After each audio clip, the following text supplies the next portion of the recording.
Donnie and Dolly. The team is supported by ableauctions.ca. Closing your business? We can help.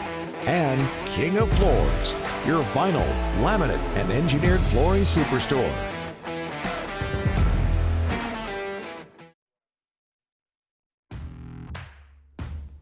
Delaney's OK Tire and Langley inbox, D-Train and Squamish. Donnie, you said, and I quote, it's been a magic carpet ride, referring to Vegas.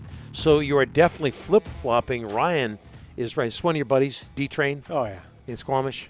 No, I don't know D-Train, but D-Train is a genius. That's all I said that a couple of weeks ago, whatever it was, that it's been a magic carpet ride in comparison to what the Canucks have put up with since 1970.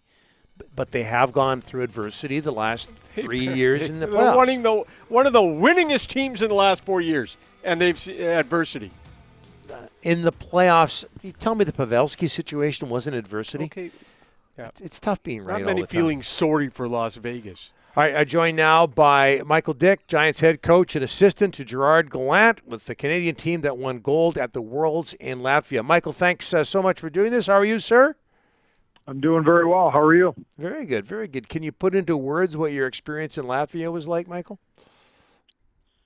Well, I mean, surreal. I know that's a term often used, but under the circumstances, the whirlwind we went through, it was obviously an unbelievable feeling to win the gold medal, especially the way we started.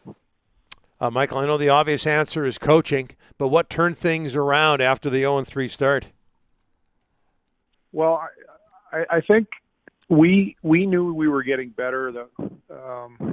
We just needed some breaks. Like, from the first game we played, and again, a lot of people don't understand that these teams that we were playing against, a lot of them were together for at least 2 weeks and played 3 to 4 exhibition games before we even got there. And we met at the airport. We had 3 practices, and we started. And it was the way it was based on the conditions that we were under. So, we were getting better every day we were together. And even the game we lost to the Germans, we probably deserved a better fate. So, it was just I think a combination of continuing to focus on getting better as a group and not really worrying about too much outside of that and getting some breaks along the way.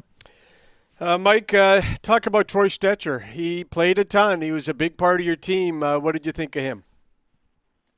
Well, I knew Troy briefly from working with him out in Delta with some skates in the fall, and obviously he was a huge part of our defense. Not only, did he play with Owen Power, and I think, Owen Power really took a step, but I credit a lot of that to playing with a veteran guy like Troy Stecher. But lots of energy, real competitor, does a lot of little things really well. Obviously, he made a phenomenal play on the overtime goal against the Russians, but brought a lot of leadership as well. He had experience at the 2019 Men's Worlds, and that leadership was real important down the stretch.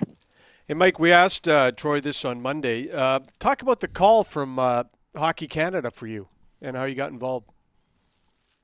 Well, I think I was probably about, I'd say a month and a half into the bubble in Kamloops, and I got a call from Scott Salmon, and he obviously offered up the position to represent Canada again, and I mean it was a no-brainer for me. It was a quick turnaround from leaving Kamloops, and I think being here maybe 3 days before I got on a plane to go to Latvia, but obviously very exciting and a real honor.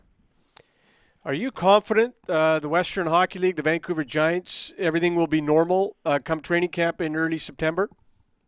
Well, that's certainly the way things are trending right now. I had a chance to talk to Barkley and Ron, and it looks that way. I mean, you never want to get too far ahead of yourself because it seems like every time you do, there's a setback of some kind. But I think the way things are trending right now, I'm pretty confident that we're going to have training camp in early September and have fans in the building by early October when we want to start the season. Michael, I know you're focused on the Western Hockey League and the Giants and the development of Justin Surtiff and all of that, but where do you think your career path is headed? Well, I think at this point, obviously being involved with Hockey Canada, having some success with the Giants, I don't like to get too far ahead of things and think about those kind of things. I'm more focused on the process, but I think just the experience I've had and the people I've met, I certainly would hope that maybe some doors open at some point and I get an opportunity to move on to a pro job. I mean, I'm no different than the guys I'm coaching right now. That's the end goal. So as long as we continue to do well here and continue to do well, in these short-term events, those opportunities will present themselves. Meanwhile, Ron Toigo's not a bad guy to work for. Thanks so much, Michael. Appreciate it. All the best with the Giants, and congratulations on the gold. Thank you very much.